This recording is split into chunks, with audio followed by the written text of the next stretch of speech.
So we should get the first one up and running, and that is Emma McClure.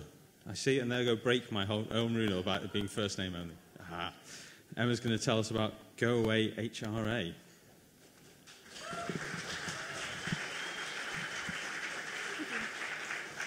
Right, okay, so I imagine that a Merseyside audience might be feeling a bit down at the moment. You know, we're being Brexited against our will. We've still got a Conservative government, neither of which many of us voted for. But I'm here to cheer you up a little bit because, you know, we've got a new Prime Minister, and yes, she is a Conservative, but I think she's got some sensible ideas. Now, when she was campaigning for Remain, she said, it's not the EU we want to leave, it's the European Convention on Human Rights. You know what? And I think that's probably really sensible because when you actually look at it, a lot of the reasons that people voted leave in the first place, like this chap, were to do with illegal immigrants, terrorists, basically bad people that we didn't want here and wanted to get rid of. And the thing is, it's not really the EU that's a problem there. It's human rights.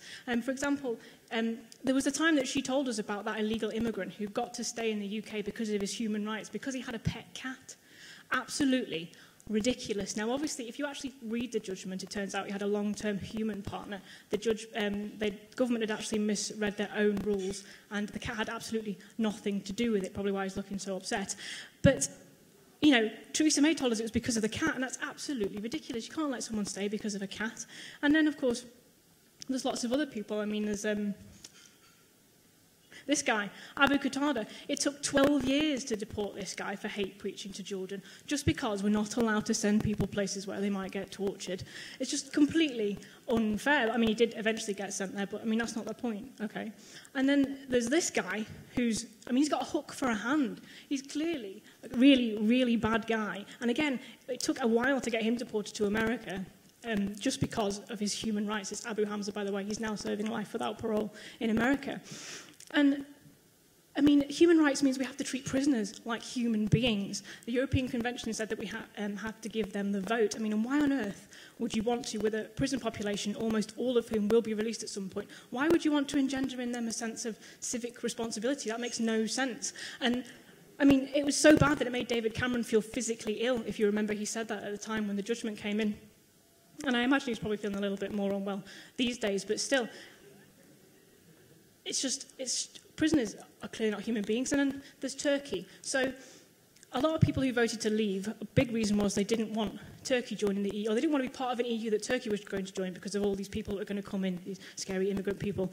But I think actually we should take more of a lead from Turkey because, you know, there is nothing more annoying when you are trying to brutally crush an attempted coup than having to deal with people's basic human rights. And that's why they've recently derogated from the European Convention so that they can arrest thousands and thousands of people and maybe execute them. It's not very good. And this is the thing, we only ever hear about human rights when it's these people, terrorists, criminals, prisoners, illegal immigrants. We never ever hear about our human rights. We only ever hear about cases like the case coming up, the lady Joanna Dehenny.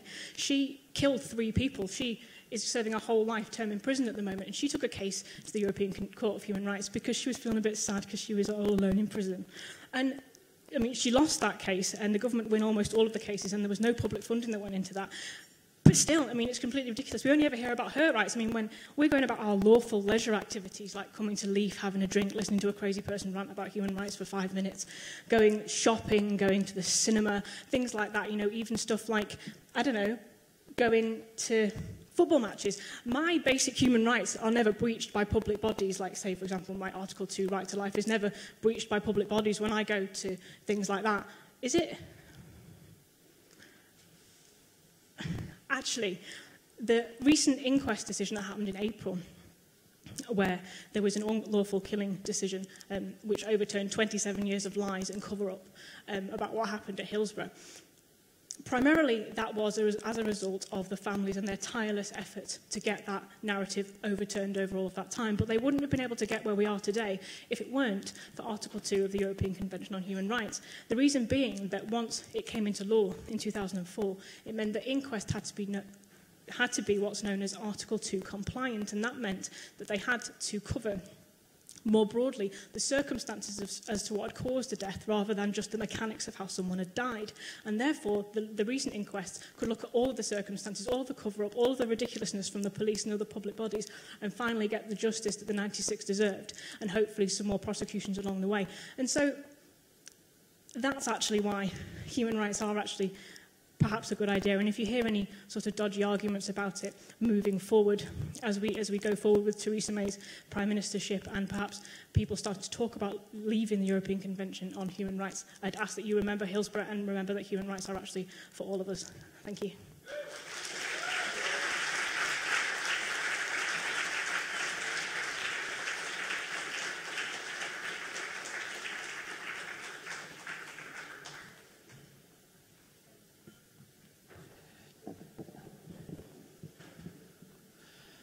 Thanks for that, Emma. That's like maybe two Ignites in a row we've had a talk about Theresa May. I'm slightly concerned that's going to become some sort of trend. I'm hoping not. But great talk to get us up and running. Our second speaker tonight is Amanda, and she's going to be telling us all about the business gender gap and why men are the solution. So as a man, I'm kind of looking forward to this. So if you can welcome to the stage, Amanda. Short woman. So, the gender business gap. I really didn't think there was a massive gap until about a year ago when I started looking at some of the problems other women had had. But then I looked at some of the problems that men also have in business in our paternal society without using the F word. So, these are some UK stats. If we look at management positions in the UK, it's primarily men at the lower age, and then it even lessens on women as you go up. And even FTSE companies have very few directors. Women represent 47% of the UK workforce only, but actually in science, technology, engineering and maths, that's only 13%. So it even lessens. And it's like, why does this happen across the UK especially? So the pay gap's well known. Figures of 19% get bandied around, but that's around part-time. But 9.4% on full-time earnings. That's still the gap that gets quoted, I'd say not including part-time. So there's been a lot of connection around having diversity on boards and in businesses around the returns that get made as well. Showing that diversity, including gender, means you get a higher return by 16% on some. So why does this happen? Let's go back to the root. These are toy stores, these are adverts for our kids. Toys for boys, very, very gender-specific toys that are there, and adverts. Girl power, boyish charms. A boy's laptop, a girl's laptop, what's the difference? Then you come into the teenage years, which is where we have a massive fallout in terms of gender, and especially in STEM. Wear the pants. You've got to be a man. Look at the men context around this as well. You've got to be a man in this society.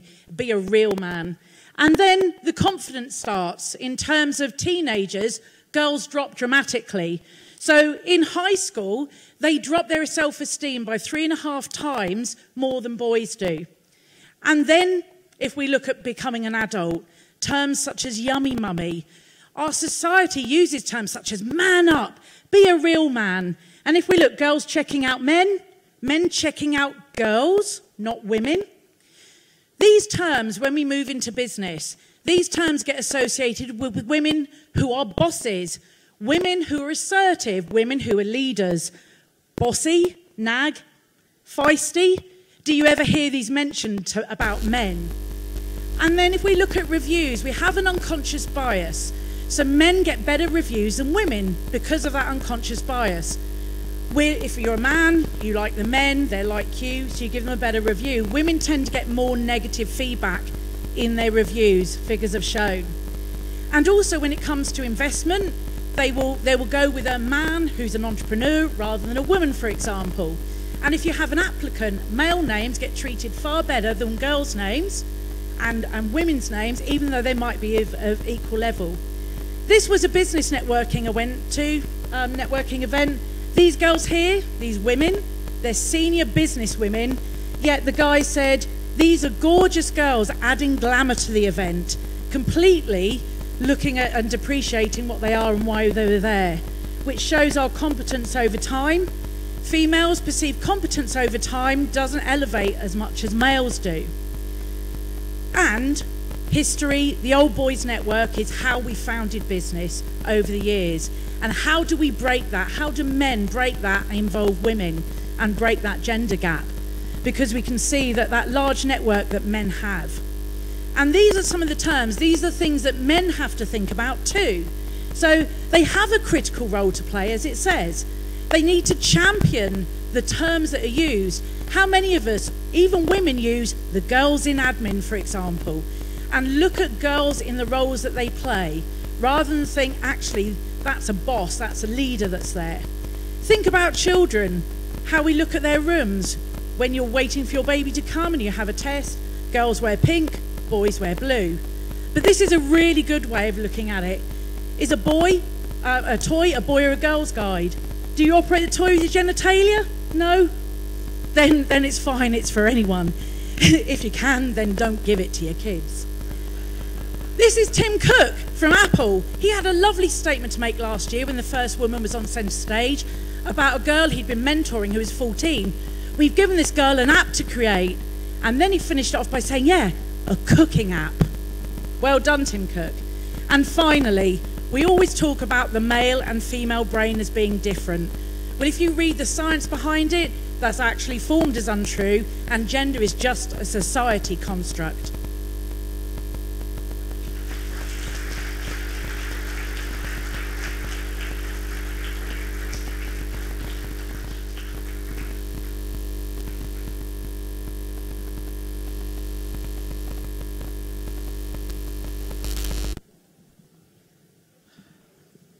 Thank you very much for that, Amanda.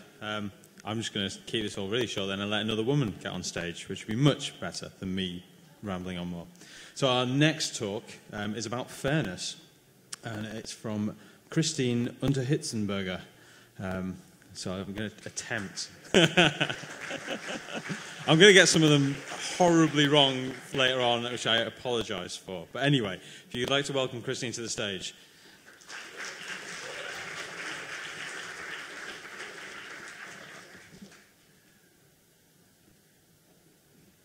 Thank you. Good afternoon, good evening. My name is Christine. I'm a PhD researcher at Liverpool John Moores University, and today I'm going to talk about fair play, but not in the context of sport, where every one of you is familiar with it. And for this purpose, I brought you some pictures, and I would like to ask you to have a look at these pictures and see how you feel about them. On all of these pictures, you see different situations which deal with fair treatment. So, for example, on the top left-hand corner, you see that the distribution of the food is pretty unfair. Or at the bottom right-hand corner, it's not really a fair selection process that each of them has to climb a tree. And if you have a look at these pictures, I assume that most of you feel that the one on the right-hand side is more fair compared to the one on the left-hand side. But why do we feel like that? When we talk about fairness, we don't talk about equality or that everyone gets the same. When we talk about fairness, it's about that everyone gets what he or she really needs. And scholars have found out that in organizations we perceive fairness in different ways. There's, for example, distributive fairness, which is concerned with the distribution of the outcome that relates to the boxes, which we just saw in the previous picture. There's also procedural fairness, which relates to the fair procedures of decision-making, and is, for example, the selection process where everyone has to climb the tree. And there is interactional justice, which is about the relationships between people and how we communicate with each other. And I wanted to have a closer look at the concept of fairness in an environment I used to work in and where I think fairness is missing, and this is projects. Projects are unique in certain characteristics compared to normal organizations because they are temporary, so they have a certain start and a certain end. They also have a lot of different organizations involved, usually. Depending on the project, you can have 10, 50, or even 100 different organizations in a project, which all have a different background. And so the impact in this complex organization, the impact of fairness in this complex organization might be different compared to an operational organization. Now you might think, yes, fair enough, but why should we care about it? Well, you should care about it because every year, 2.7 trillion pounds are spent on projects in the European Union. This is a huge amount of money and has a big impact on the overall economy. And the problem is that about 6% of these projects are wholly unsuccessful, and about a quarter of them is partially unsuccessful, which means that we actually spend the money for nothing or waste it. Therefore, I was wondering if we could improve the performance of these projects by introducing FAIR principles. And I did a good deal of research on this topic and talked to a lot of people. And one of the participants of a focus group, for example, said, if everyone is being treated fairly, you want to achieve the best you possibly can for your client. So the project team members are very much aware of if they are treated fairly or not, and it also motivates them. But what I found out is that the clients, so the ones who have the power in the project, are mostly not aware of fair treatment. Therefore, we need a change in projects, which is that we need the clients to change their behavior because they are the ones who dictate fairness throughout the project delivery. And I hope that I can raise the awareness of fair treatment and fair principles in projects. And what better motivation can we provide to clients, or what more can we offer them than that the adoption of fair procedures and fair principles in projects can actually enhance the performance of their projects. So I hope that we can introduce fair play into the project environment in order to enhance the project performance. Thank you.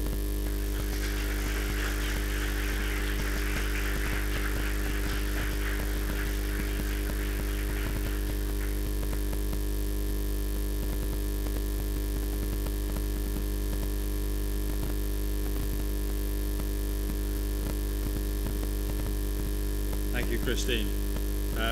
Now, the next speaker, I don't know, maybe he's going to be talking about us all getting a more equitable access to the internet. I'm not totally sure. So if you can welcome to the stage Matt Wilson, who's going to be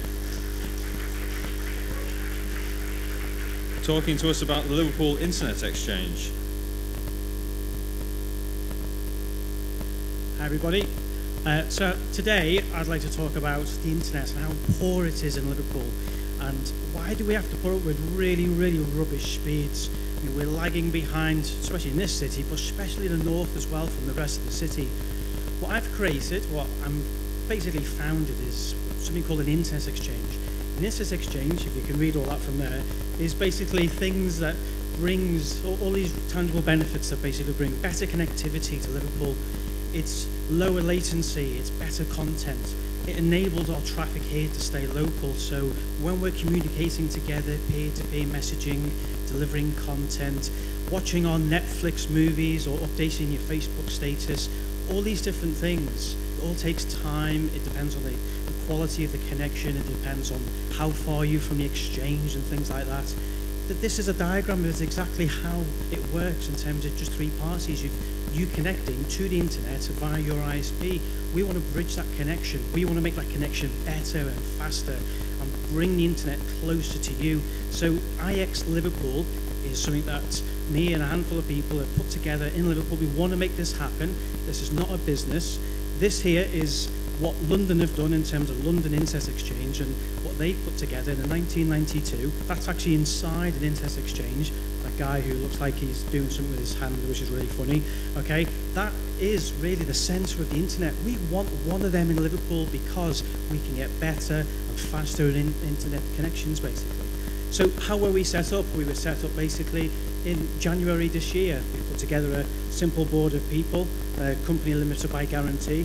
There's 4 of us, 4 members, and it's a not-for-profit. So we're not actually here to make a whole load of money. We're actually here that, you know, if we can make the internet better and faster, it will enable the sense of community, digital businesses here. It will enable, obviously, better connectivity to get to people and businesses, things like the NHS and healthcare and so on. This is a telephone exchange from yonks ago. It's very similar to what we're trying to do. is instead of people, it's now machines. It's connecting those people together better and faster. Liverpool doesn't have one, London does. So how really, if you set up a mutual internet exchange like Leeds have done, and London, Manchester, which is called Ajax Manchester, these are the things that happen: confidence, cooperation, and trust. And that comes about by people coming together. Now, how are we going to actually do it? What does an internet exchange really mean? Well, it's basically putting nodes, it's points of presence around the city in the Baltic Triangle, the Commercial Quarter, Edge Lane, the Knowledge Quarter, Ropeworks. It's putting fibre optic underneath the city, and that fibre optic is just not there at the moment. BT said they'll do it, then they said they wouldn't. You know, one day, once that fibre goes down, we want to connect the likes of Albert Dock, Brunswick Dock, Speke, north of Liverpool, the Sefton area. Now, when we look at Sefton, specifically, there's a cable that goes, the transatlantic cable, that goes from New York to Boston and around Halifax and all these different places. And it comes into a place called Southport, not far from here. Then it goes to Manchester and then to London. If we intercept that cable, this piece of wire under the sea, and bring it into Liverpool and drag the internet so we can get it, then obviously it's going to be better for us and better to power our exchange and make it faster to get to the rest of the world. So this cable, what does it look like? That is the cable underneath the sea that basically links us to the US side of the internet. It's tiny fibre optic in the middle. All the rest of it is simply just armoured cabling, you know, to protect it as it sits on the seabed. So what do we need to get this thing going? We need a critical mass. We need a momentum. We need the people to come together and say, we've had enough of slow speeds in Liverpool. We want businesses to be able to say, do you know what? We are fully behind you because we need this to happen. We need Ajax Liverpool to be really, really successful. We need to put fibre optic down in Liverpool, and we need to say no to BT, no to a lot of what the government is going on about at the moment. So, well, it's coming, Northern Powerhouse, everything else. It's not happening. You've seen what Ofcom have done to BT recently, if you've read the news. So how can you help? If you can be part of it, please get involved. Go to our website, ixliverpool.net, ixliverpool.net, or please help us be a volunteer. We need people in marketing, we need people in technical, we need people to look after our website, update our tweets, and write blogs, and actually help go out and get people from the business community and consumers to say, we've had enough, we will fully back you, and we want an internet exchange for Liverpool that Manchester and London and Brighton and Cardiff have got, and we want it here because we are Liverpool and we want faster, better internet access for everybody. So please visit our website, come and see us. Thank you.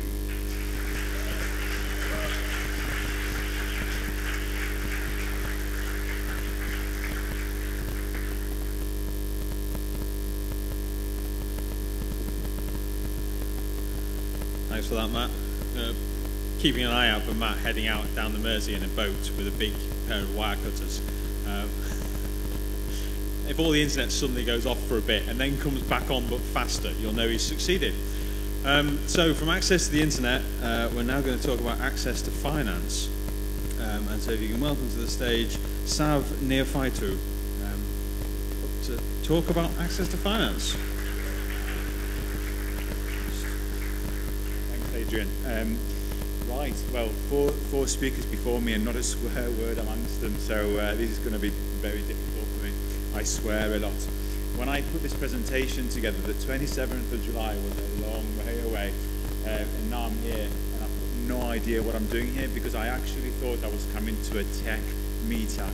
So I've come prepared to tell a number of techies how to prepare their business to take finance. And this is not over here, Mussolini. Actually, that quote is not from Mussolini, it's from Mussolini's cousin. And it's all about, getting teams together because that is one critical factor of getting investors' attention. I told you it's going to be a car crash of a presentation because it's to the wrong audience.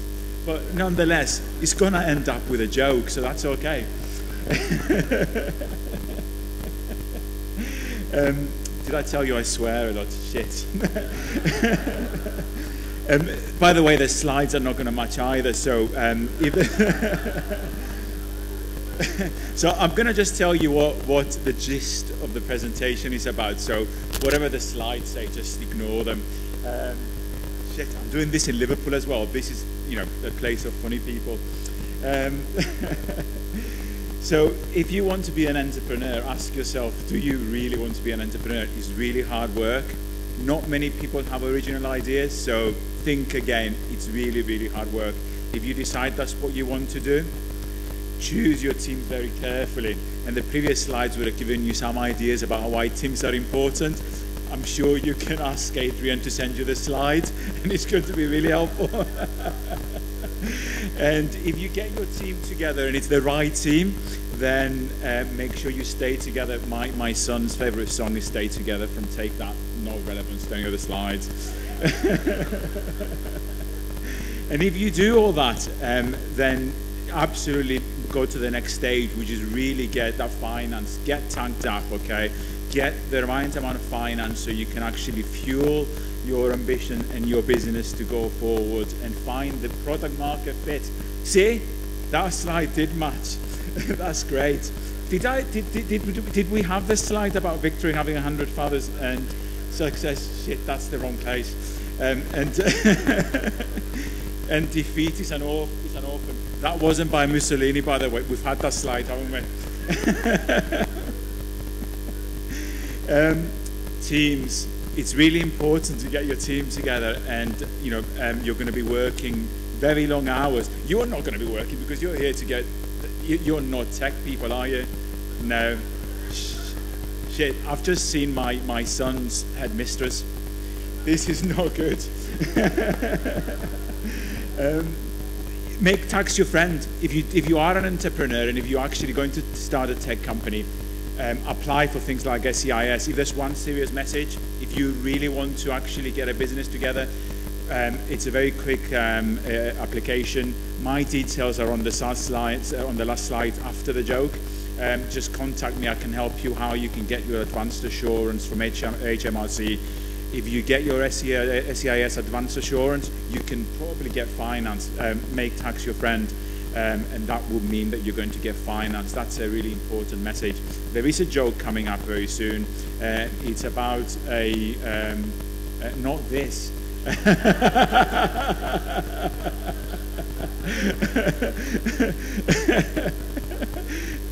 Really know who the investors are that you're going to knock on their door to try and get their money. I am one of those investors, by the way.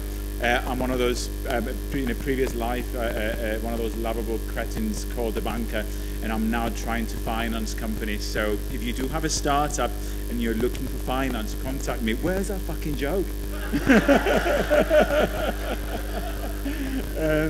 Oh yeah, you need all that stuff, by the way, if you're going to get finance.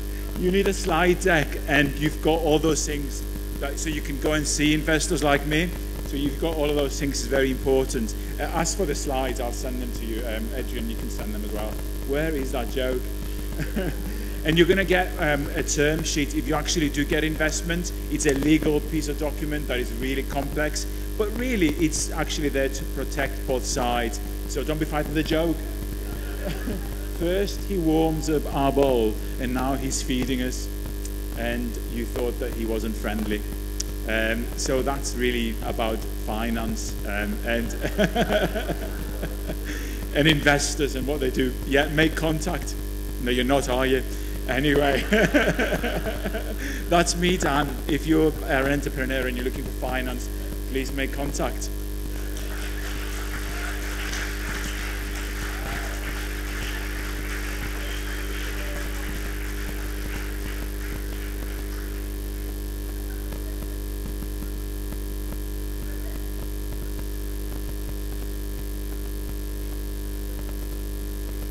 Well, for somebody who was claiming he was pitching to the wrong crowd, he got a lot of laughs.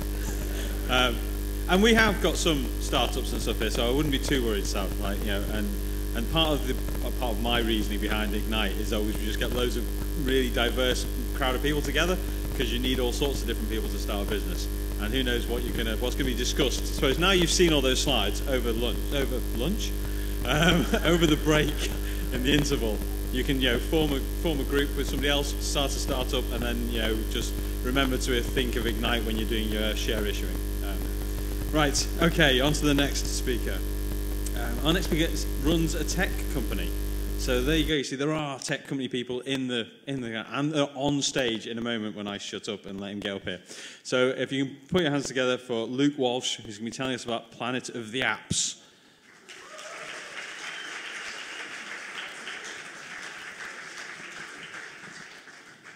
Brilliant. Thank you, Adrian. How do you follow that last act? I don't know. Hi, my name's Luke Walsh. This is a talk about hacking the Internet of Things.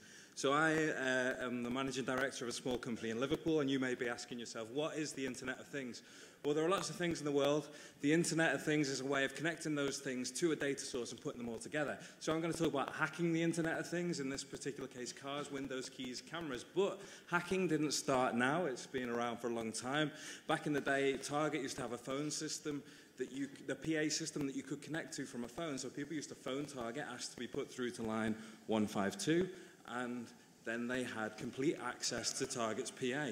And the problem with this system was that there was no way to switch it off.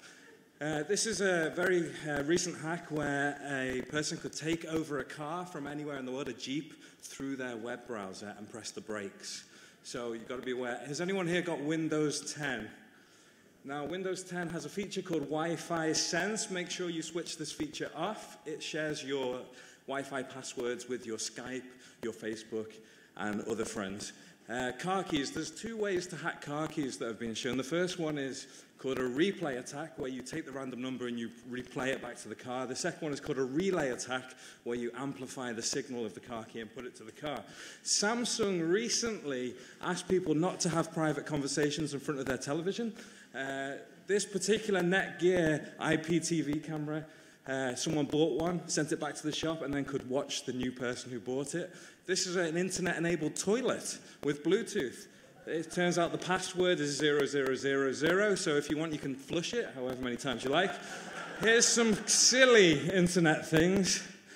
Pooper, your dog's poop in our hands. And finally, this is an internet-enabled toilet roll dispenser. You choose how many sheets of toilet roll you wish to have, and it will dispense them automatically for you. Thank you.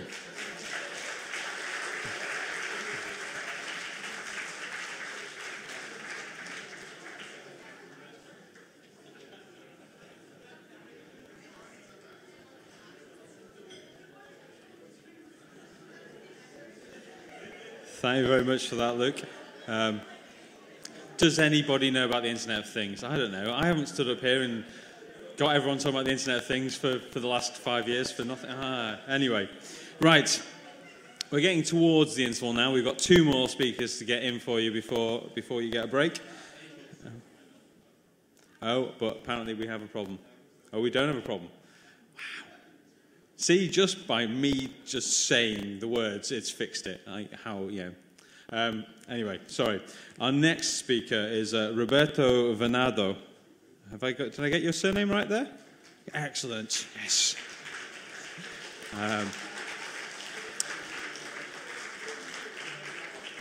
And he's going to be telling us all about Mexico.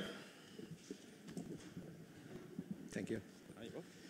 Hi, everyone. Today I'm going to talk about an overview of the current situation of Mexico.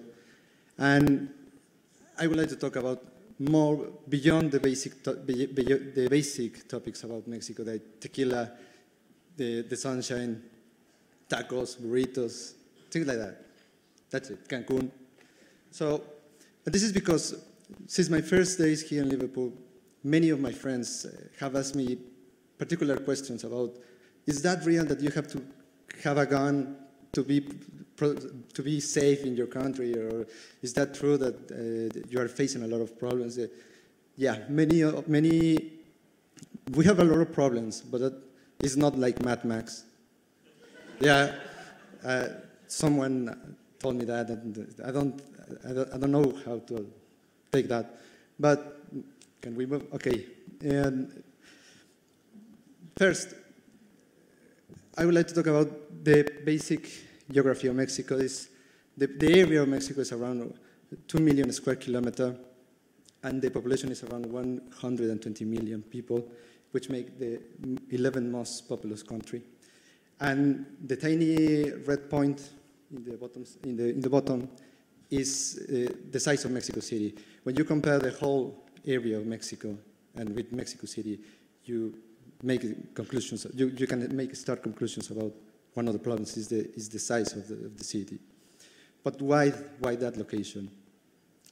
That brings me to the next slide. And it's because when the Aztec Empire, that's one, the word Mexico means the heartland of Aztec Empire. And that's where the Aztecs found the signal that they were looking for to build the empire. So that's why in the flag of my country we use that symbol, because that was the signal. That's where they found that eagle eating the snake. So they decided to build that. And that was the landscape of the first days of Mexico, the Mexico City. And nowadays, the skyline of Mexico City is like that. And you can see it's massive, it's beautiful, it's attractive, but also it's conflictive, all at the same time. And imagine this, we are living there, 20 million people all days having different activities.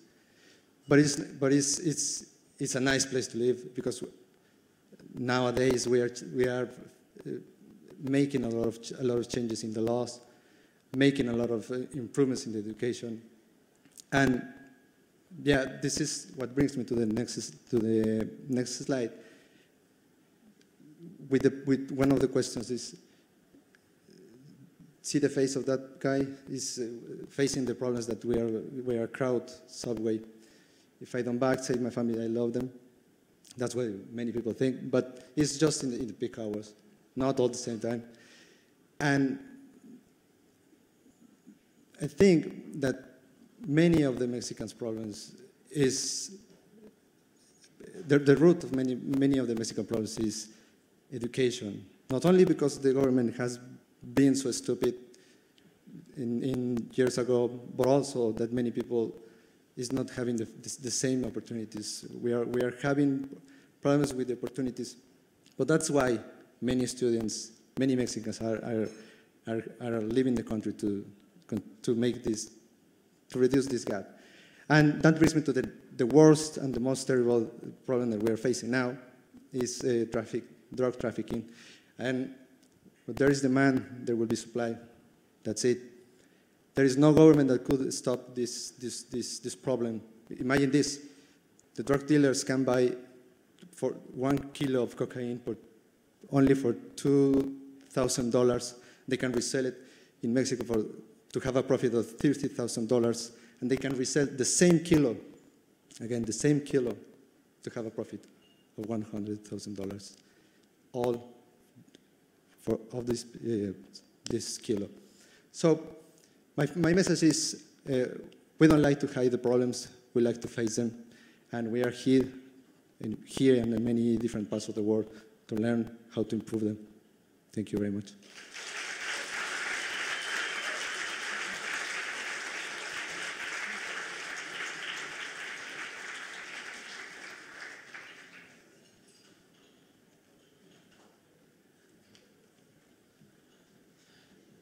It was a great talk. Thank you, Roberto. And now our last speaker of the first half. If you welcome to the stage Paul Marrow, who's going to be telling us about life, the universe, and some bites.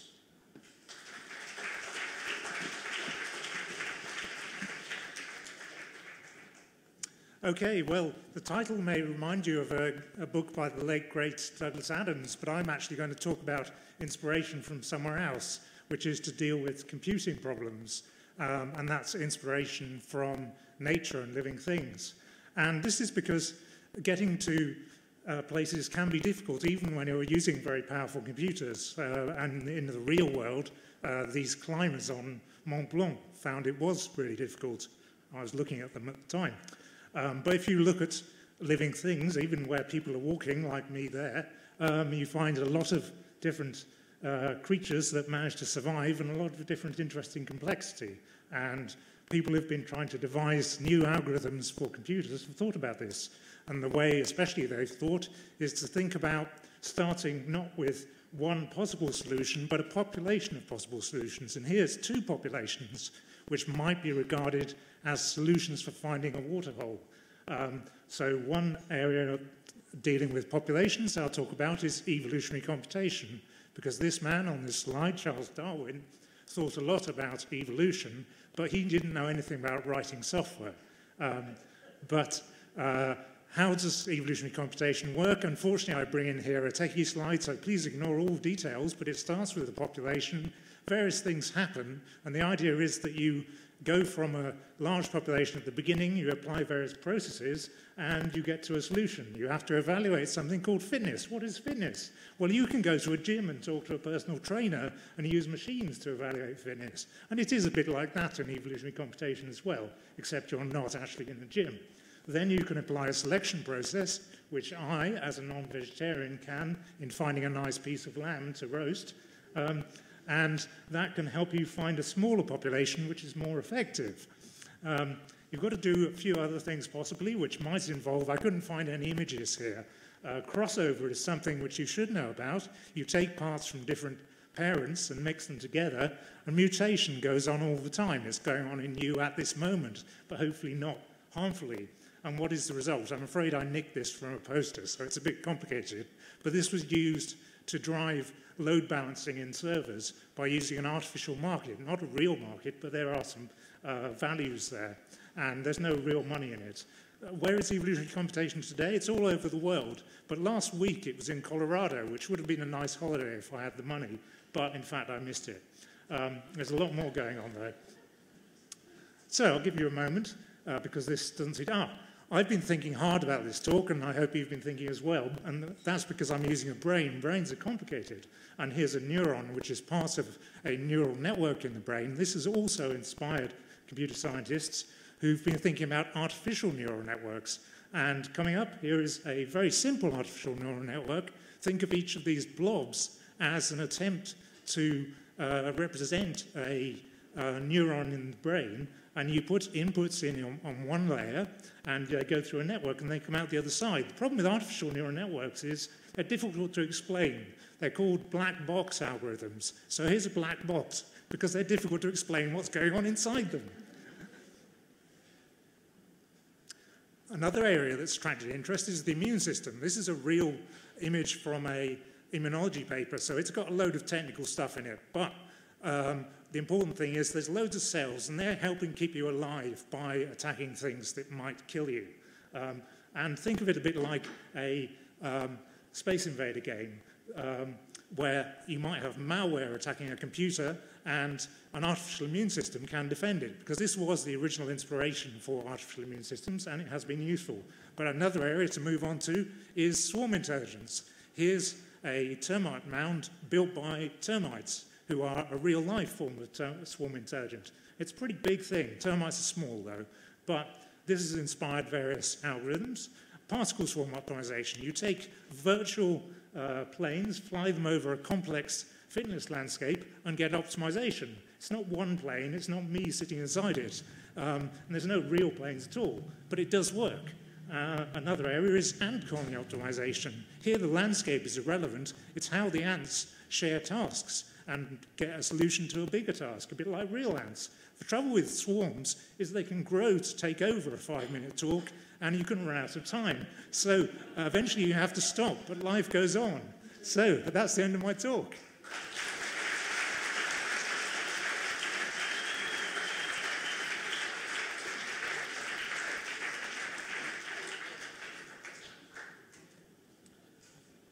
Thank you very much for that, Paul. And that brings us to the end of the first half of Ignite Liverpool, which can seem so long after all these 1-minute ones you've just been having. So our first speaker of the second half is a fairly regular here in Ignite Liverpool. I don't know if there are any flags in his slides or not, but I'm...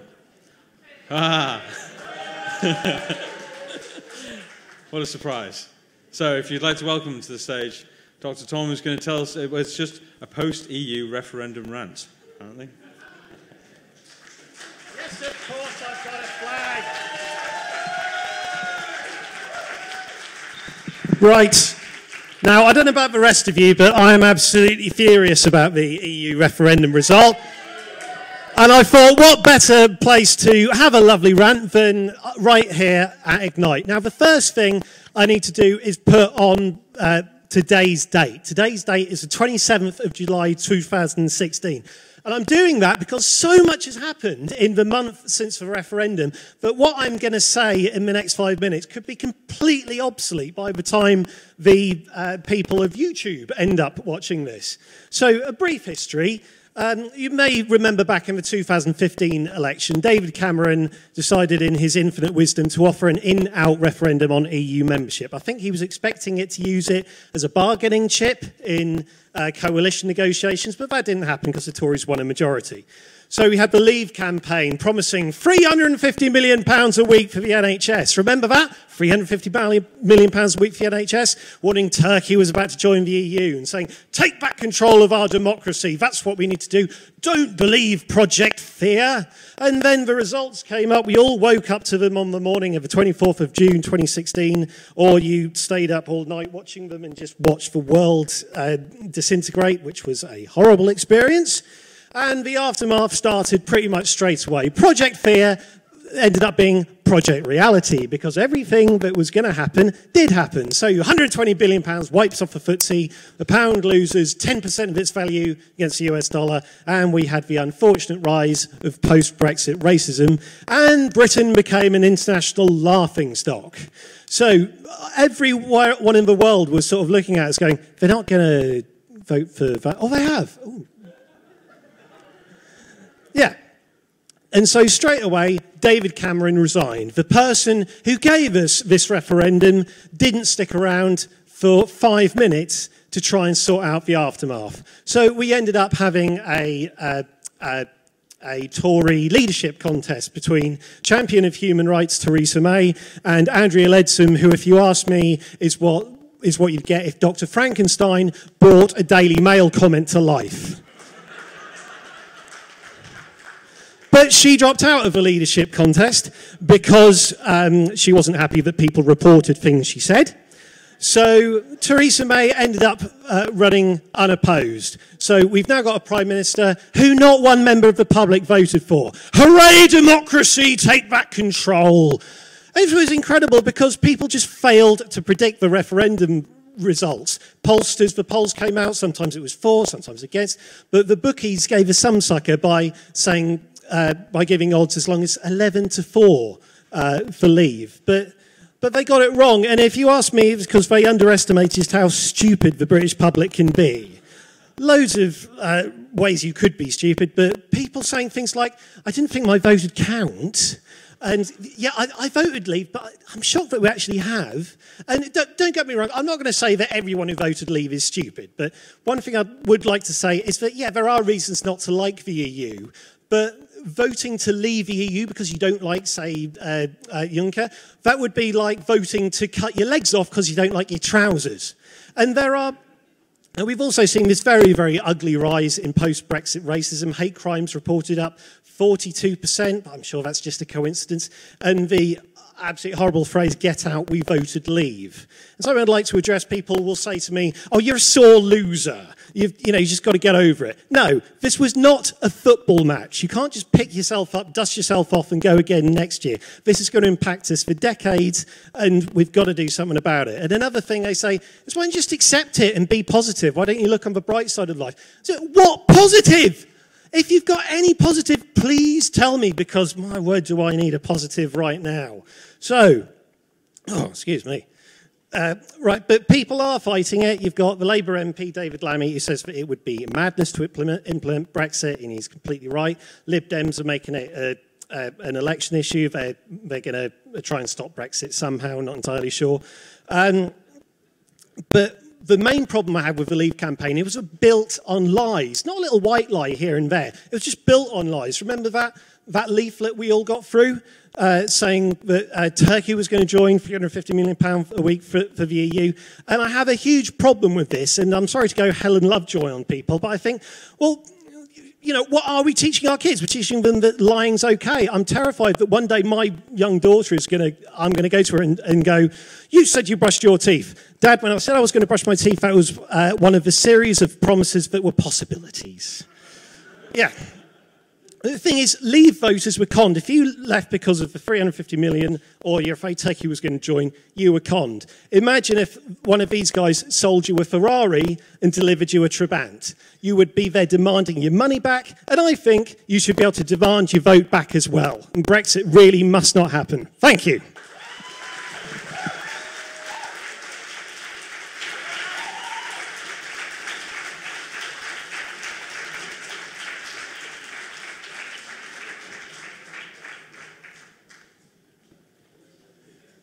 Obviously, we need to get a kind of, all politicians must attend Ignite Liverpool to be properly informed on matters at hand before they're allowed to come up with any kind of policies.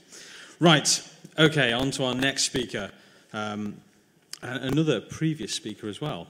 Sarah Jones is going to be coming up to talk to us, and she's going to be telling us about Formula E and social media and fan interaction. So hopefully a little bit lighter than the last talk. And yeah, let's be welcome Sarah to the stage. Oh dear. Right, good evening everyone. My talk tonight is the Formula E Championship currently leading the way with full social media participation in motorsport? I'm arguing that it does, and it's in its own right, but it's got F1, the WEC, and IndyCar. So my journey with Formula E, I started watching it in 2014. February this year, I decided to write about it. I asked my editor, who I write F1 coverage for, a driving for pleasure, Phil, you're watching? It's happening, mate. To write about it, and it's been a real success. And as a result, I am now an FIA accredited journalist.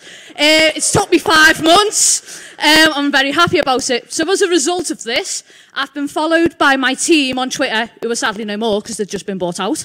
Damn. Team Agori. And I also interact with the Amel Energetti FE team on a regular basis, and I've been retweeted by the official account of the series as well. So, basically, when the slide decides to move, what does everyone know about Formula E? I like you. No one knows anything. I did expect this. So, Formula E was established in 2012 by the FIA. The less I say about the FIA, the better, because I'm kind of accredited now. I can't really go into a rant. So it started in 2012, but the first race didn't start until 2014 in Beijing, which was quite an experience, to be honest with you. But as a result of this, it's expanded and grown into countries such as London, as you can see on the far right at Battersea Park. Sadly, it's not going to be with us no more. Then you've also got Mexico as well, who joined the calendar this year with an adapted version of the F1 track. You've also got Paris as well, which went through the streets of Paris, past the Eiffel Tower, past the Arc de Triomphe, and you've also got, I believe, Hong Kong, and you've also got New York joining us. You've got 2 champions. You've got Nelson Piquet Jr., the less I mention about him, the better, who won in 2014. And you've also got Sebastian Buemi, who won the championship in unusual circumstances this year. And you've got, leading into the future, you've got Jaguar joining this year, and this baby in 2018. I don't know what to think of it, to be honest with you. I think it's mental. Absolutely mental. So, basically, current ways to get involved with Formula E on social media. You've got ITV4, who have the TV rights, Facebook, Twitter, and Instagram. Instagram, at the moment, is leading the way with Formula E, if I've got my figures right, which I probably have at some stage. You've got the Formula E app, which you can watch videos, news, 360-degree camera angles. You can look at the next event results. You've also got FanBoost, which I'll be talking about more shortly. You've got Daily Motion, who live stream the race. You've got Snapchat, which is mental. You've got the virtual race-off championships, which I'll talk more about. The e-village, where fans and drivers can interact with each other. And you've got my promotional partner who's watching, Dirt. He retweets all the latest news on the sport, and also F1, the WEC, and IndyCar. So the benefits of Formula E and social media currently, it provides more fan accessibility, participation, and involvement. So basically, it gives the fans what they want and need. And for me as a writer, to go through the social media avenues that I've just discussed is great. You've also got unique ways to shape a race beforehand, which is fan boost. If you do use the hashtag fan boost and vote for your favourite driver, so Antonio Felix da Costa is mine, that vote will count, and they get 100 kilowatts of energy. You've also got there's just an absolute array of range, but the future of it at the moment is very, very clear. It's going to build on what it's achieved, and also it's just it's just at the forefront, really, because this is what fans have said. You know, it gives them what they want. It gives them inclusion, makes them feel valued, and they can participate through fan boosts, as I've discussed. And also, well, look at the last bit. That says it all. But this is from a Formula E team, which is Team Agori. They believe a fan engagement is at the concept of the series and the team. F1 is prohibited, as we know. I spoke about it before. But using social media makes fans feel included in the series. And also, with the inclusion of technology becoming more cheaper, this will only expand, and the series will only expand. But with F1, the WEC series, and IndyCar challenging them, it's going to be a battle.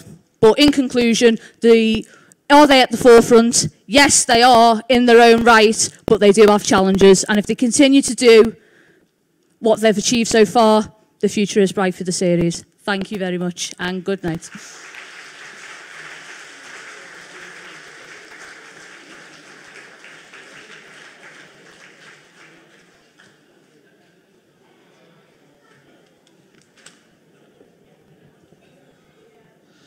Thanks for that, Sarah.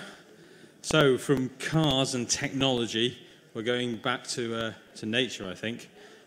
Richard Smedley is going to be up next as he makes his way to the stage. And Richard is also a prior Ignite Liverpool speaker. I suppose, like, given the number we've done now, it's like almost everybody has spoken. And if you haven't, work out what you're going to talk about and let us know and come and talk at the next one.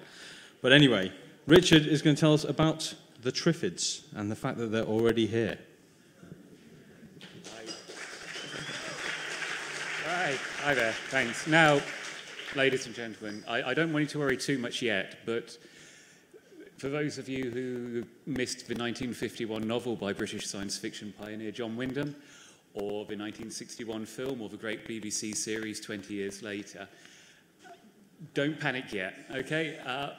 But do take a bit of advice. While the Triffids were malevolent, intelligent creatures capable of discernment, they had weapons, they could move around, we'll just relax a bit. But all of these characteristics can be found somewhere in nature right now to a greater or lesser degree. And there's a lot going on with plants that we don't know about. Now, while plants don't always have the ambulant abilities of the locomotion of the Triffids, or indeed this great big stinging venomous weapon, they can do an awful lot of harm. Not the mild sort of annoying sting of a nettle, which is evolved in response to the nettle's greatest threat to well-being, not something from us, but these guys. In fact, where there are no sheep, nettles haven't evolved such bad stings. However, plants do have a lot of the Triffids' armory. Now, yes, they don't have legs, but they can move around. You turn your back on your garden for a few minutes and seeds blow in from the dandelions, and you've got weeds everywhere. In fact, plants can travel hundreds and hundreds of miles, not just using the wind, even using the oceans, as coconut, one of the largest seeds on the planet, gets about. But plants also display what could be viewed as cunning intelligence in how they travel and even how they get into your homes. Yes, see it in the garden centre, take it home in a pot, Oh, people are taking it home in a garden centres, buy even more of them in, help them to multiply. But there's a lot more going on, in particular with this one sinister plant here, the Venus flytrap. Hiding within that humble bit of vegetative matter is real intelligence. Now, for many years I've been buttonholing people and telling them they've got to beware. This is a plant that scientists have known for decades can count to 2. A leaf falls in it, it doesn't close. A fly goes in, and the second time it touches it, it springs shut. It can count, and it can remember that the fly's already touched it once, so it has memory. Now, it doesn't have a brain or a central nervous system. So what's going on? It's pretty scary. Okay, I mean, you know, to count and do all that, you need a circuit or a brain or something, and yet scientists this year published new information. The Venus flytrap now doesn't just count up to 2, it carries on counting. The more it's touched, the more it releases a hydrolase to dissolve the fly. In fact, at least up to 5, there's hugely measurable difference. And the Daily Telegraph reported excitedly that some of these plants could even count up towards 26.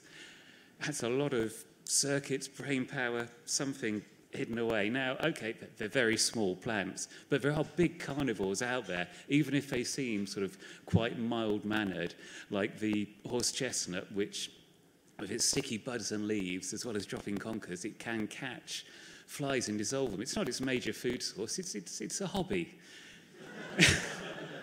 Okay, but you know, plants show other signs of discernment and judgment. If you grow lots of strawberries close together, or if you even grow them through red plastic, they just sense the redness somehow and increase their size by 20% and increase the number of flavour compounds.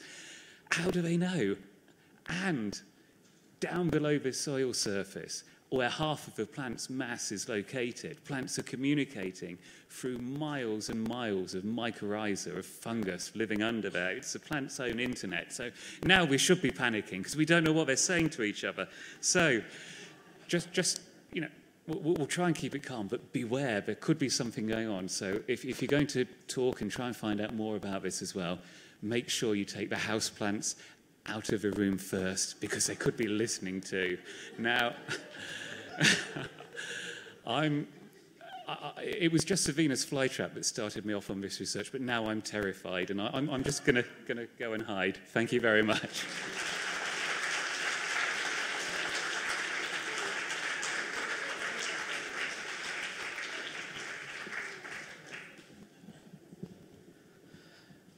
Thank you very much, Rich, for the warning. I'm slightly concerned. I think there are cut flowers on the stage here, but they've presumably been listening in all this time and reporting back. So just be extra careful on your way home tonight. You know, don't pass any kind of big hedges. Right. Okay. Our next speaker, we have Doug Arnold, who's going to be coming up on, get on stage, it's all good. And Doug's going to be telling us about a photon's journey. Ooh. We'll take this. Hey, excellent. Right, okay, I'm going to try and distill the past 3 years of my life into something interesting and in 5 minutes. So let's go with this. A photon is basically just light, okay? Particle, wave, doesn't really know what it is. But I'm going to make it interesting. So it's an intergalactic wacky races. On your marks, we've got 2 neutron stars. They're spiraling round each other, releasing gravitational waves. They're losing energy by releasing gravitational waves, so they're falling into each other, and they're going to collide, and bang!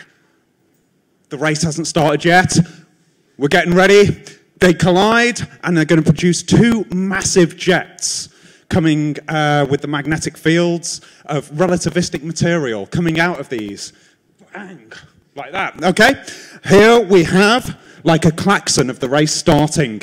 Internally, gamma rays being produced. Gamma rays coming out first, and then after that, we've got radio waves, light waves, X-rays, And we're just going to look at the contestants of the light waves. We've got ultraviolet with a wavelength range of 380 to 450 nanometers. Energy, 2.75 to 3.26 electron volts. Oh, sorry, news just in. The shocked element has hit the interstellar medium, and we've got a reverse shock propagating back down the jet, into the jet, releasing even more photons. So, yeah, we've got the visible light that's being produced, and we've also got some outsiders. We've got the X-rays, strange beasts. They like to be referred to themselves as electron volts. They're good at imaging DNA, curing cancer, and radio waves as well. They're going to try and break out of the galaxy and break into the galaxy cluster. There's lots of dust there. And it's really difficult to break out if you are high energy, short wavelength photons. So it really sucks to be blue. Basically, the reason why the sky is blue is because photons of the blue wavelength don't travel in a straight line. They get knocked into different perspectives, and why we see the sunset as red. Now, this is a point-to-point classic race because photons only travel in a straight line. And they might travel around galaxy clusters, but equally, they think they're traveling in a straight line. The gravity bends them. But it takes 8.5 billion years. And how much longer have I got? Oh, sorry, no, it's okay. We're doing it from the perspective of a photon. Now, the twin paradox is that if you send a twin to another planet and comes back, they will experience less time. Now, photons, they travel at the speed of light, which means that their clocks essentially stop and distances essentially become infinitesimal. So the photons don't believe that they're traveling that far. Now, whilst they have the ravages of time, they're not affected by that. They get very fattened by it. Universe is expanding, stretches out the photons as they're traveling, and the blue becomes green, so it doesn't suck to be blue anymore. And it stretches out the photons. They come into the Milky Way, and luckily they're coming in edge on, or face on, rather than edge on, so they're not absorbed by this chance. And what have we got next? Remember, we have the gamma rays. The gamma rays hit the SWIFT satellite, which detects them.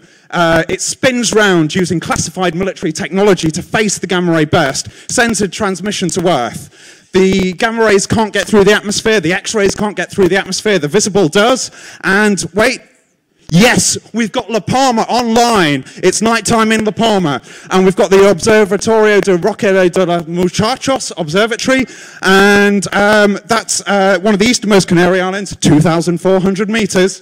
Great for fans, and the Liverpool telescope is there, run by John Moores University with a clamshell dome. It stops what it's doing, sends a text message to the whole team, and it slews to the position of the gamma ray burst. And the photons are hitting everywhere, but it's not there yet. Oh, and then it bounces off the first mirror, bounces off the second mirror. Good news is, it's aluminum coated, fans. Aluminum coated. Good news for the blue photons. But there's a bit of dust on the mirror, so only half of them are actually getting through. Right, down to the instrument. After 3 reflections through the mirror, into Ringo 3. The colours are split by 2 dichroic mirrors, into red, into blue, into green. They create photoelectrons, charge, which lands in the CCD. Bad news for blue again. We're not as sensitive in the blue. And this is it. This is the end of it. 12:03:08 happened on the 8th of March, 2012, a gamma ray burst with light that had travelled for us about 8 billion years, for the photon, a couple of seconds. Thank you very much.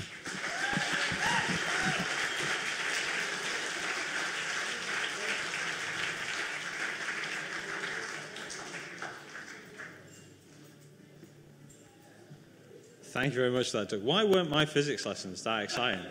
That was awesome. Right, okay. So our next speaker is going to be telling us about wind, which I don't think will be going. We've gone from light now onto wind, and this is going to challenge whether I can pronounce. And this is one of the ones I'm going to get completely wrong. So if we can welcome to the stage Olga Cajigas-Forjaco, who will tell you how to pronounce her name properly when she gets on stage, I think. And she's going to be telling us about the Burbo Bank extension.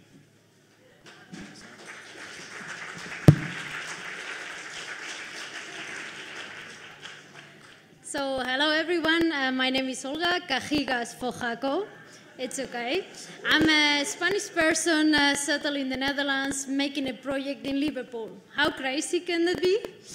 I'm also deputy project manager, a woman in a construction men business, so it's possible. Probably you have seen things like this across the Mersey in the last month. You were walking along the promenade and you thought, what the hell, what is this? Well, this is the foundation for the offshore wind farm that we are building for all of you. Probably you saw these yellow things. Say, what is this? This is a bit strange. Well, it will all make sense along the presentation. We are building the Burbobank offshore wind farm. As you can see, this is the Mersey, and then it goes into the sea. You see there are a lot of wind farms. At the moment, we are building the red one. It's a combination of 32 foundations together with, as you can see, they have a wind farm on top and a windmill on top, and they are connected to a substation. And from that substation, all the electricity goes via an export cable to the land. This is the foundation. All my friends, they think, oh, I'm building the windmill. No, actually, I'm doing the foundation. You see the bottom side, which is what we call the monopile, the yellow thing, which is the transition piece, and then the windmill on top. This project is quite special because we have things coming from all around Europe. So imagine that you are at home and you have to answer phone calls from all around Europe saying, oh, I have a monopile coming from Germany. I have something coming from Norway. The challenges we had in this project is we had to do 1 year of engineering just for 1 month of execution. So it's quite a tricky thing to manage. Yeah, we have quite heavy equipment. Most of the foundations, they are 600 tons. So we need big cranes and a lot of, as I said, engineering in order to handle it properly. Yeah, this is my baby, it's my second house, with all respects of my husband. This is a big main ship that is installing outside. Probably you saw it when you walk along the coast. It can handle 6,000 tons per crane. We had 13 ships involved in all the execution, towing the main substructures to the wind farm. Yeah. One of the challenges that we had in the project is that we are working in the Camel Laird. So if you are in the Albert Dock and you look across the Merseyside, you will see a lot of locks over there. And this lock is only opening twice a day. So it's quite a challenge to arrange all the ships coming in and out. That means that you need to be prepared well in advance so you don't miss a tide, because you have a whole spread of 13 ships waiting for your monopile. We have a lot of interference on the quayside from a lot of different ships that they cannot wait. No one can wait.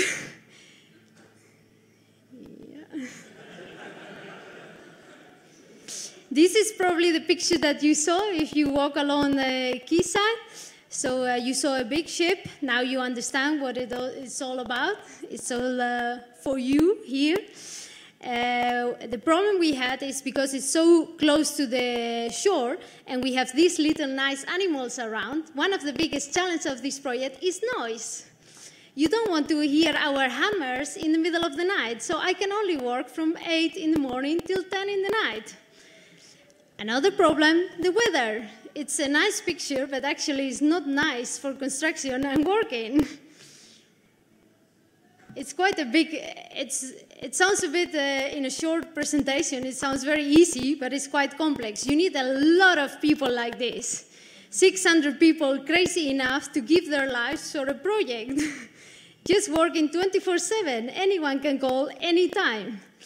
And still, they are having fun, most important thing. And all for 180,000 homes in the UK, especially in Liverpool, that you can do that, click, and you can get green energy. Thanks.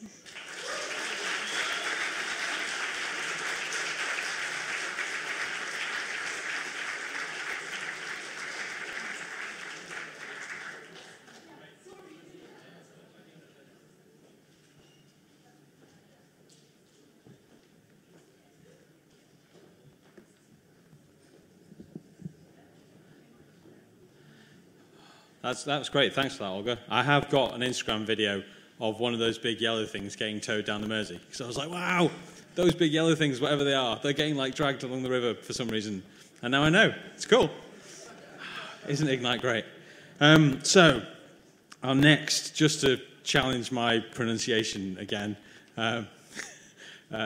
we've got our next speaker, who's, I think this is the last one I'm going to get horribly wrong, name-wise, but if we can welcome to the stage João Pedro de Magaledes. And he's going to be talking to us about immortality. So maybe if I'm immortal, I can work out how to pronounce your surname. Thank you. It was a very brave attempt. Thank you. Very wrong, I'm sure. Let's keep it this way. So thank you very much. So my name is João Pedro Magalhães, and I'm a lecturer at the University of Liverpool, where I study the process of aging. Now, I'll start with some bad news, which is that we're all going to die. And in a best-case scenario, you're going to grow old, you're going to degenerate, you're going to senesce, and then you're going to die. Now, you are aware of this already, but most people try not to think about it too much. Most people accept their own mortality, either via religion, by thinking of or believing in an afterlife or some other fantasy, or by just accepting that it's inevitable and it's going to happen. So you psychologically just have to accept it. Now, I've never done so. Ever since I was a child, that I didn't accept it. I thought, just like we can cure diseases, why can't we cure aging? Now, of course, I wasn't the first one to think about that. There's been a number of men that have tried to find the fountain of the youth or the elixir of life, so far unsuccessfully and sometimes even with tragic consequences. So, for example, Qin Shi Huang, he was a Chinese emperor over 2,000 years ago, and he tried to achieve immortality by taking these pills prepared by the court physicians of the time, which were made of mercury. So sadly and ironically, he died of mercury poisoning. Or take Alexander Bogdanov. So he was actually a fascinating man involved in the Russian Revolution, and he tried to achieve rejuvenation with blood transfusions, which he claimed it worked until one day he received blood from a student with malaria, and it didn't work well. But that was the first scientific attempt. And now, with all of the technologies that we have, can science cure aging? So part of what has driven my work is that there is reasons to be optimistic. So, for example, some animals, some vertebrates, like some rockfish, like some species of turtles, like some salamanders, appear not to age at all. So aging is neither inevitable nor universal. And now we have technologies to study these animals and to study centenarians and long-lived people at the genetic level, for example. So the cost of sequencing DNA had dropped dramatically. You can sequence your genome nowadays by less than £1,000. And that's part of what our lab does. We study genetics, for example, of the naked mole rat. And we're interested in these animals, not just because they're beautiful, but because they live a very long time and they're externally resistant to cancer. The other species that we're interested in is the bowhead whale. And these are animals that have been estimated to live over 200 years in the wild without doctors. So it's remarkable, and they must have mechanisms to protect them against diseases. So what we and others have been doing is we studied their genetics, we studied their proteins, we studied their genes to try to identify changes and mechanisms that protect against age-related diseases and confer longevity. And the ultimate goal is to apply this knowledge to human beings, to, for example, develop drugs that mimic the effects of some of these genes that we find in long-lived species or in long-lived human beings, or via gene therapy or other interventions. And there is reason to think that this might work in human beings because it works in animal models. So we can manipulate the process of aging in animal models. For example, in worms, in tiny worms that live only a few weeks, we can switch off just one gene and they live 10 times longer. And even in mammals, for example, like in mice, we can change a single gene and extend lifespan by up to 50% and retard the process of aging. So the animals still age, but they do so and they develop age-related diseases much later in life. Now, of course, changing genes is still quite complicated, but now there's longevity drugs. There's compounds that in animal models retard the process of aging, extend longevity by up to 10, 20%. So I'm very optimistic that we will be able to retard human aging in the foreseeable future. Now, that doesn't mean that we're going to be living forever or be able to cure aging. That is still not in the horizon yet, although I think it will be possible one day. So, but for us here, probably we will not live forever. One last option would be cryonics, the idea that you are frozen after you die and then you revive one day in the future where aging has been cured and all diseases have been cured. I am not confident that this will work now, but I would keep an open mind about scientific progress in cryopreservation to make biostasis possible one day. So thank you very much for your time and attention, and if you're interested in anything, feel free to get back in touch. Thank you. Good night.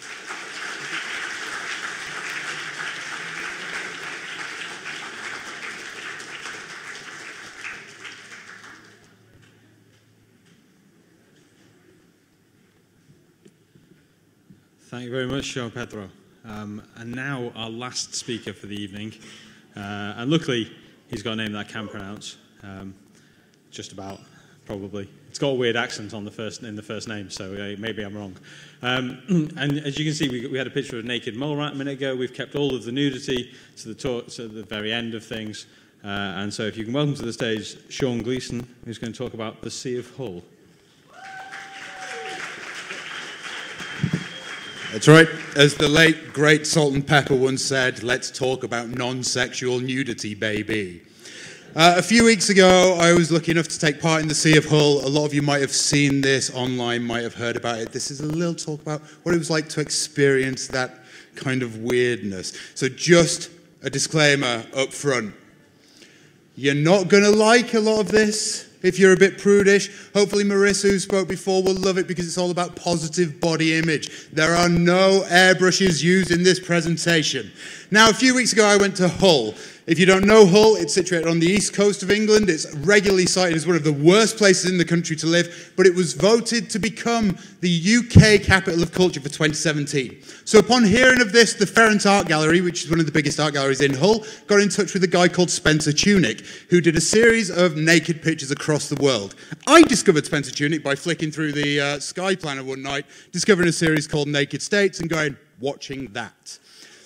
Now, I went to see that, looked on his website, found out what he did, found out they were doing one in Hull, and all of a sudden I went from no public nudity, Sean, to an email saying these things. By the way, you'll only be naked for a short period of time, actually meant about 3.5, 4 hours. I was worried when I got there that I wouldn't know where to go. I don't know Hull well, but when I checked into the hotel, the woman behind the counter said, "Are you here for the photo shoot?" Yeah, everyone's here for the photo shoot. This hotel will be empty at 3 a.m. So at 3 a.m., when our call time was, I toddled off into the centre of Hull, led like the Pied Piper, to the check-in zones. We checked in. We were given a little nomenclature, B1, B2, B3, B4. We went and found those places in Queen's Gardens and were given a pot of differently coloured blue paint. 4 different colours. And the rest is just now. There's about 5 or 6 slides where I ramble and you look at naked people, so that's fun for you. We all stood around. Everyone was a bit awkward. I went there on my own. I didn't know anyone. I got talking to some guy in the queue while we were waiting for our paint. It was all very nice. I have no idea what this guy's name is. I have no idea what most of the people who I met that day's name were. It wasn't about that. It was about coming together to do this amazing artistic thing. So what we did was about 4:20, the call comes. Guys, get naked and get painted. You've got 5 minutes. You have never known fear like it.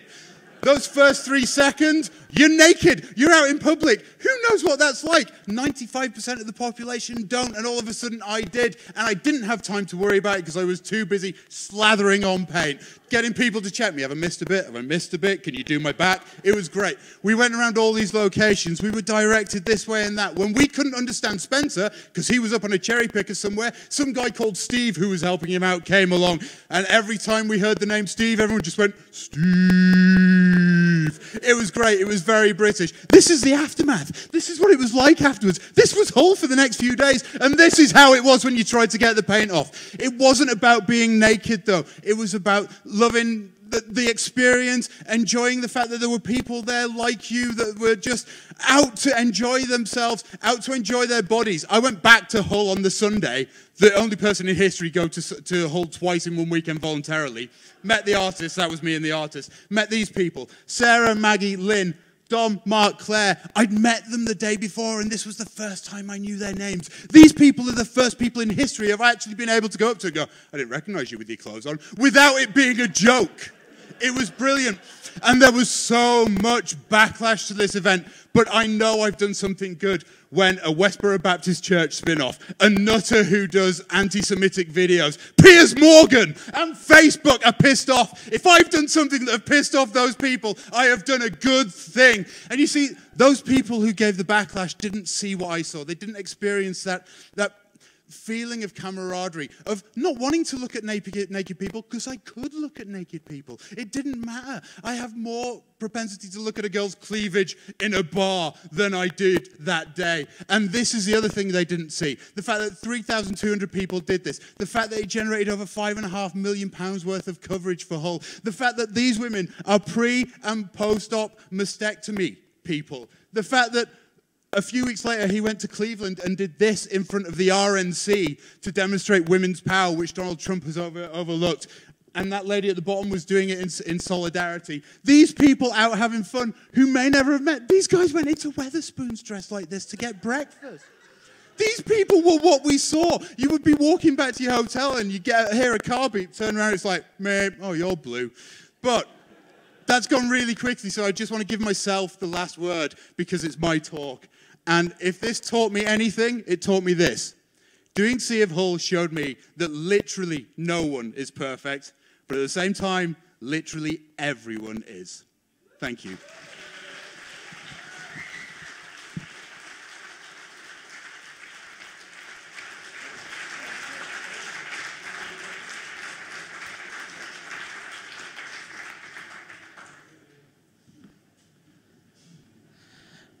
Thank you very much for that, Sean. That was a great way to finish Ignite Liverpool. Yeah, superb. We have, everybody in the Ignite audience knows all about Hull because Alistair Horton gave an entire Ignite talk about Hull many, many Ignites ago. It'll be on YouTube somewhere. It's got a very big Chinese restaurant. It's the only thing I ever remember from that talk. And one of these days I need to go back and check because I keep quoting that fact and I'm pretty sure that's what he said. but I might have just made it up. But, you know, if anyone... Did you see a very big... Anyway, tell me afterwards in the bar. Right. So, sadly, that brings us to the end of this Ignite Liverpool.